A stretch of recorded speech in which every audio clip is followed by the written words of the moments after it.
Viral হওয়ার পরে মানে গরুর দাম বাড়িয়ে দিচ্ছে, এটা কি সত্যি? এইটি হলো তাহলে আপনারা এইখান থেকে অন্য জায়গায় থেকে 60 লাগবো, আমি দাম বাড়ি আরো কমাই দিছি। না, ভাইরাল হওয়ার পর নাকি মানুষের উচ্চতা বেড়ে যায়। না না না, আমার শুনেন, গরুর দাম যদি বাড়ি দিতাম তাহলে মানুষ এত ভালোবাসত না।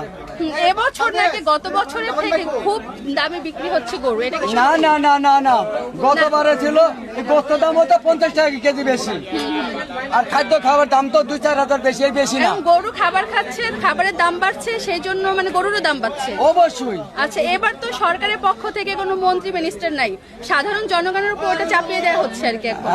এখন দোষ হচ্ছে গরুর খাবারের দাম বেশি। আচ্ছা আমি একটা কথা কই, আমি না হয় 2টা গরু পাললাম, আপনি তো 2টি গরু পারলেন, আপনার কি কিনে খাইতে লাগে না? অবশ্যই। এই ভাই লাগে না, ওই ভাই লাগে না, সবারই এক গতি। হ্যাঁ, মানে কেউ একটু কম খায়, কেউ বেশি খায়।